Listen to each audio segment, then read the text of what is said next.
கோமதி மூச்சு விட முடியாமல் ரொம்ப கஷ்டப்படுற மாதிரி ஆக்டிங் விட்டுட்ருப்பா. அப்போ அவன் பக்கத்தில் இருக்கிற அரசி வந்து எந்திரிச்சிட்டு, அம்மா என்ன பண்ணுது என்ன பண்ணுது அப்படின்னு சொல்லி கேட்டுகிட்டே இருப்பாள். அந்த நேரத்தில் இவ கத்துறத பார்த்த உடனே பக்கத்தில் இருந்துட்டு இருக்கிற ரூமில் இருந்து சரவணன் ஓடி வந்துட்டு, அம்மா என்னம்மா ஆகுது என்ன பண்ணுது என்ன பண்ணுதுன்னு கேட்கும்போது, அரசி சொல்லுவா, அம்மா எனக்கு அம்மாவுக்கு ஏதோ பண்ணுதுண்ணே, என்ன பண்ணுதுன்னு தெரிய மாட்டேங்குது, எனக்கு பயமாக இருக்குண்ணே அப்படின்னு சொல்லும்போது, இரு அப்படின்னு சொல்லிட்டு தண்ணி பாட்டில் எடுத்து அம்மாவை தண்ணி குடிக்க வைப்பான் சரவணன். தண்ணி குடிக்க வச்சு முடிச்ச பிறகு அவர்கிட்ட கேட்பேன், அம்மா வாங்க ஹாஸ்பிட்டலுக்காக போமான்னொடனே இவன் வந்து கூட கொஞ்சம் ஒரு மாதிரி ஒரு மாதிரி கண்ணை கண்ணை உருட்டிட்டு கோமதி சொல்லுவா, எனக்கு ஏதோ பண்ணுது எனக்கு என்னமோ பண்ணுது அப்படின்னு சொல்லிட்டு திரும்ப திரும்ப பாண்டியனை எட்டி பார்த்துட்டே இருப்பான். ஆனால் பாண்டியன் வந்து பெசாட்டில் அமைதியாகவே இருந்துட்டு இருப்பான். அப்போ அரசி சொல்லுவா, அம்மா இந்த மாதிரி கத்திக்கிட்டு இருக்காங்க, நீங்கள் என்னப்பா சும்மா பெசாட்டில் இருக்கீங்க அப்படின்னு சொல்லி கேட்கும்போது, அரசி கேட்ட உடனே அவன் பாண்டியன் சொல்லுவான், உங்கள் அம்மா வந்து உலகமாக நடிச்சிட்ருக்கா, நீ அவங்க சும்மா அவள் நடிக்கிறத பார்த்துட்டு நீங்கள் தான் ஏமாந்துட்டுருக்கீங்கன்னா நானுமா ஏமாறணும் அப்படிங்கிற மாதிரி அவன் பேசின உடனே இவ யோசிப்பா, என்னது அம்மா நடிக்கிறாங்களா அப்படிங்கிற மாதிரி அரசு எப்படி ஸ்டன் ஆகி பார்ப்பா. அப்போ இவனும் பார்ப்பான், யார் நம்ம சரவணனும். சரவணன் வந்து அதுக்கு முன்னாடி ஆட்டோக்கெலாம் ஃபோன் பண்ணணும் அப்படிங்கிற மாதிரிலாம் யோசிச்சுட்டு இருந்திருப்பான். இவன் ஆக்டிங் சொன்ன உடனே 2 பேருமே இப்படி அமைதியாக இருப்பாங்க. அப்போ அவன் வந்துட்டு அப்பமும் வந்துட்டு, இங்கே பாரு எனக்கு ரொம்ப ஒரு மாதிரி வருது, இப்போ பாரு மூச்சு விட முடியலன்னு சொல்லிட்டு திரும்ப வந்துட்டு மூச்சை இழுத்து இழுத்து அப்படி விட்டுக்கிட்டு இருப்பா கோமதி. அதுக்கப்புறம் இவன் சொல்லுவான், பாண்டியன், உங்கள் அம்மாவை நடிக்கணும்னா இப்போ சேட்டில் போய் சினிமாவில் போய் எங்கேயாவது நடிக்க சொல்லு, இங்கே வந்து நடிப்புலாம் ஆக்டிங் விடாமல் அப்படின்னு சொன்ன உடனே டக்குன்னு கோமதி இறங்கிக்கிட்டு, என்னது நான் நடிக்கிறேன்னா, உங்களுக்கு நான் நடிக்கிற மாதிரி இருக்கா அப்படி இப்படின்னு அவனுக்கு திரும்ப பேசின உடனே அவன் பாண்டியன் சொல்லுவான், இந்த அவங்க அம்மாவுக்கு சரியாயிட்டல இப்போ எங்கே போச்சு இது அப்படின்னு கேட்டோன்னே அவள் கண்ண கண்ணு அப்படி விட்டுட்டுருப்பா. பாண்டியன் உடனே பாயை எடுத்துகிட்டு போய் ஹாலில் போயிட்டு போட்டுட்டு படுக்கும்போது சொல்லிட்டு இருப்பான், இப்போ இவன் நடிப்பை நம்ம வந்து நம்பிட வேண்டியதான், ஏற்கனவே வந்து பொண்டாட்டி வந்து ஒரு புருஷன்கிட்ட பொய் சொல்லும்போதே நம்ம வந்து தெரிஞ்சுக்கிட வேண்டியதான் அப்படிங்கிற மாதிரி பாண்டியன் வந்து புலம்பிக்கிட்டே போய் படுத்துருவான்.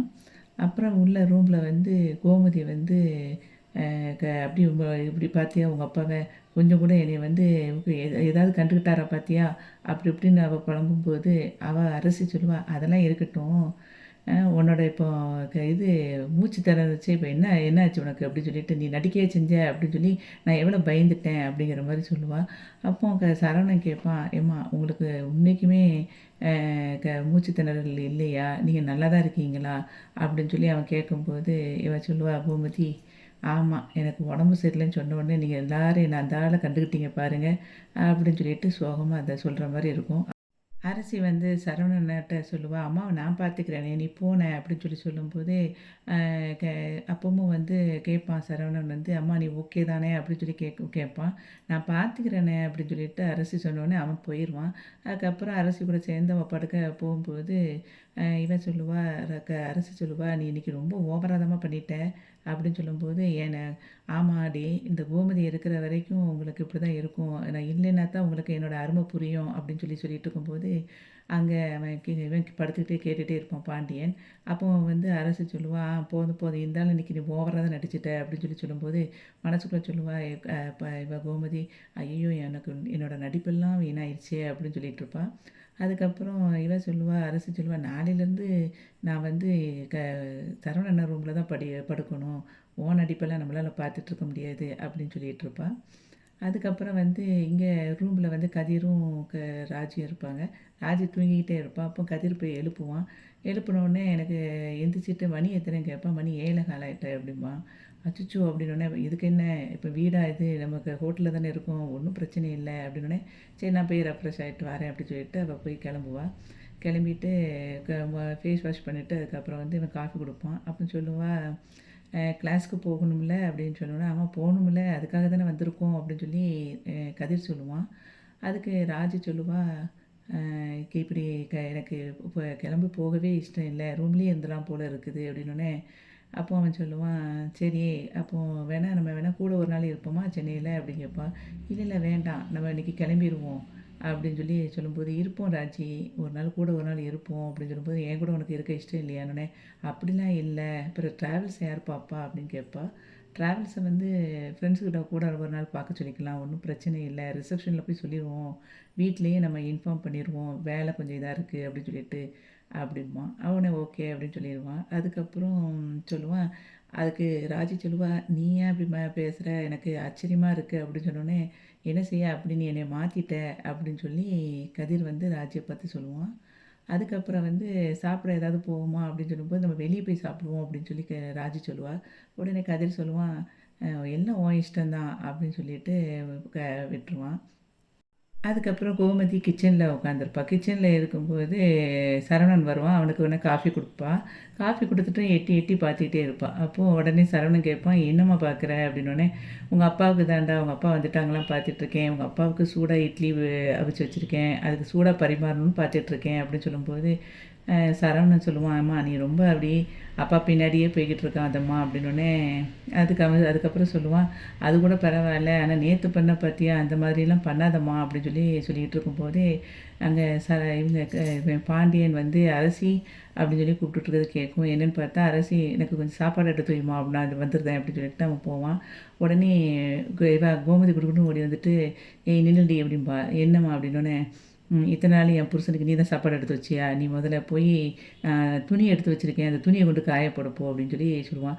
ஆனால் இன்றைக்கி இத்தனை நாள் கூப்பிடலை, ஆனால் எங்கள் அப்பா இன்றைக்கி என்னை சாப்பாடு வைக்க சொல்கிறாங்கல்ல அப்படின்னு சொல்லும்போது, அதெல்லாம் ஒன்றும் நீ பண்ண வேண்டாம், நீ போய் துணியை காய போட, நான் கூப்பிட்ற வரைக்கும் வரவே கூடாது அப்படி சொன்னோடனே, நீ ரொம்ப தான் பண்ணுற அப்படின்னு சொல்லிட்டு அவள் போயிடுவா அரசி. அதுக்கப்புறம் இவன் பாண்டியன் வருவான்.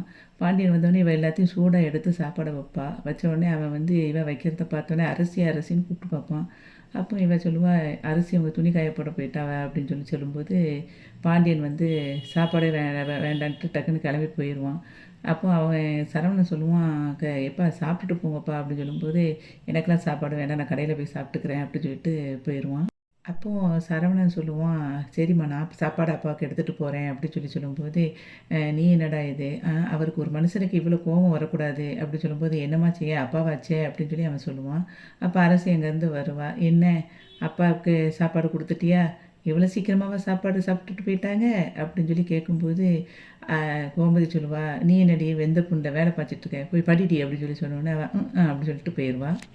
அதுக்கப்புறம் கோமதி சொல்லுவா, இனிமேல் நீ சொன்ன மாதிரி தான்டா இருக்க போகிறேன் நான், அவர் பின்னாடிலாம் போகிறது கிடையாது அப்படின்னு சொல்லிட்டு இருக்கும்போது, அப்போ அவன் சரவணன் சொல்லுவான், ஆமாம்மா இனிமேல் பின்னாடிலாம் போகாத, நீ பேசாமல் இருந்தாலே அவர் ஆட்டோமேட்டிக்காக அவங்ககிட்ட பேச ஆரம்பிச்சிருவார் அப்படின்னு சொல்லும்போது, ஆமாம் நான் கூட பிறந்தவங்ககிட்டயே பல வருஷக்கணக்காக பேசாமல் இருந்தேன், இவர்கிட்ட என்னால் பேசாமல் இருக்க முடியாதா, நான் இப்போ இனிமேல் அவர்கிட்ட பேச போகிறதே கிடையாது அப்படிங்கிற மாதிரி கோமதி சொல்லுவாள். சொல்லிட்டு சொல்லுவா, நீ வந்து போகிற வழியில் கோயிலுக்கு போயிடுடா அப்படிப்பா. எதுக்குமானே, இல்லை அங்கே பூஜைக்கு கொடுத்துருக்கேன், அதை பிரசாதம் தருவாங்க வாங்கிட்டு வந்துரு அப்படின்னு சொல்லுவா கோமதி. எதுக்குமா பூஜைக்கு கொடுத்துருந்த அப்படின்னு சொன்னேன். அது உங்கள் அப்பா என்கிட்ட பேசணுமேன்னு சொல்லிட்டு கொடுத்தேன், அது நடக்கிற மாதிரி இல்லை, அதுக்காக நம்ம சாமிக்கு செய்யாமல் இருக்க முடியுமா, நீ வந்து அதை மட்டும் செஞ்சுட்டு வந்துரு அப்படின்னு சொல்லுவா கோமதி. அதுக்கப்புறம் ஆனாலும் நான் அவர்கிட்ட இன்னும் பேசுகிற மாதிரி இல்லைடா, அவர் பின்னாடி போகிறது கிடையாது அப்படின்னு சொல்லிட்டு இருப்பா கோமதி. இங்கே மீனா வந்து காஃபி போட்டுட்ருப்பாங்க வீட்டில், அவங்க வீட்டில். அப்போ வந்து செந்தில் அங்கேருந்து காய்கறி வாங்கிட்டு வந்துட்டுருப்பான். என்ன திடீர்னு இதெல்லாம் வாங்கிட்டு வந்திருக்கீங்க அப்படின்னு சொல்லும்போது, சரி உனக்கு ஏதாவது நான் எதுவுமே நான் ஹெல்ப் பண்ண மாட்டேங்கிறேன் அப்படின்னு நீ சொல்கிறீல்ல, அதான் நம்ம கொஞ்சம் மாற்றிக்கலாமே நினச்சிட்டு வாங்கிட்டு வந்தேன், உனக்கு வேறு ஏதாவது ஹெல்ப்னாலும் சொல்லு அப்படின்னு சொல்லும்போது, மீனா சொல்லுவா, நீங்கள் வந்து என்கிட்ட சண்டை போட்டு பேசாமல் இருக்கணும்னு நினச்சிட்டு இருந்தீங்க தெரியுமா, இப்போ நீங்கள் தெரிஞ்சு பேசுகிறீங்களா தெரியாமல் பேசுகிறீங்களா அப்படின்னு கேட்பா. அதெல்லாம் தெரிஞ்சு தான் பேசுகிறேன் அப்படின்னு சொல்லும்போது, அவள் எடுத்து காஃபியை கொடுப்பா. அப்போ கொடுக்கும்போது சொல்லுவான், செந்தில் சொல்லுவான், எனக்கு இருந்தாலும் உன் மேலே கோவம் இல்லை வீணா, எனக்கு வருத்தம் தான், அது எங்கள் அப்பா கிட்ட நீ சொல்லாமல் இருந்தது கூட பிரச்சனை இல்லை, ஆனால் என்கிட்ட நீ உண்மையை சொல்லியிருக்கலாம் அப்படின்னு சொல்லும்போது, அதுக்கு அவள் சொல்லுவாள், உங்ககிட்ட வந்து நான் இப்போது சொல்லாமல் இருக்கணும்னா என் விஷயத்த மறைச்சா தப்பு, ஆனால் நான் வந்து என் விஷயத்த எல்லாத்தையும் தான் உங்கள்கிட்ட சொல்லியிருக்கேனே, இது வந்து அத்தை சம்மந்தப்பட்ட விஷயம், அவங்க வந்து சொல்லக்கூடாதுன்னு சத்தியம் வாங்கிட்டாங்க, அப்படி இருக்கும்போது உங்கள்கிட்ட நான் எப்படி சொல்ல முடியும் அப்படின்னு சொல்லும்போது, நீ என்கிட்ட சொல்லியிருந்தாலும் நான் வந்து யார்கிட்டையும் சொல்லியிருக்க மாட்டேன்ல, நான் ரகசியமாக பாதுகாத்திருப்பேன் அப்படின்னு சொல்லும்போது, நீங்கள் ஆமாம் இல்லை உண்மைக்கு யார்கிட்டையும் நான் சொல்லியிருக்க மாட்டேன் அப்படின்னு அவன் சொல்லுவான். அப்போ செந்தில் வந்து சொல்லும்போது மீனா சொல்லுவா, சரி நீங்கள் அப்படி ரகசியத்தை பாதுகாக்கிறதாவே இருக்கட்டும், ஒரு வேளை இப்போ நீங்கள் உங்ககிட்ட நான் சொல்லிட்டேன், நீங்களும் பாதுகாத்துக்கிட்டு இருக்கீங்க, அந்த சமயத்தில் இப்போ நம்ம வந்து மாமாவுக்கு உண்மை தெரிஞ்சவொடனே மாட்டிக்கிட்டோம்ல, இப்போ நாங்கள் மாட்டின மாதிரி அந்த டைமில் யார் நீங்களும் மாட்டுவீங்களா இல்லையா அப்படின்னோடனே அப்படியே கண்ணை உருட்டி செந்தில் யோசிப்பான். இப்போ யோசிச்சு பாருங்க, இப்போ என்னையவாவது மாமா சும்மா விட்டுட்டாங்க, உங்களை என்ன செஞ்சுருப்பாங்க, முதுகு தோல் உரிச்சு எடுத்திருப்பாங்களா இல்லையானு. ஆமாம் அப்படின்னு சொல்லிட்டு, அப்போ இதுலேருந்து என்ன தெரியுது, உங்கள் பொண்டாட்டி உங்களை வந்து மாமா கிட்ட இருந்து காப்பாற்றியிருக்காளேன்னு சொல்லி சந்தோஷப்பட்டுக்கோங்க அப்படின்னு சொல்லி சொல்லுவான் மீனா. அப்போ செந்தில் சொல்லுவான், என்ன சொன்னாலும் சரிடி, நீ சரியான கேடி தான், கரெக்டாக எதனாலும் பதில் கொடுத்துருத அப்படின்னோடனே, நான் சரியாக தானேங்க சொல்கிறேன் அப்படின்னோடனே, ஆமாம் நீ சரியாக தான் சொல்கிற, இப்போ மட்டும் கிடையாது எப்போவுமே அப்படி தான் சொல்கிற அப்படின்னு சொல்லும்போது, அப்படி பாப்பா மீனா, நான் உண்மையை தாண்டி சொல்கிறேன்னு சொல்லிட்டு அவன் போவான்.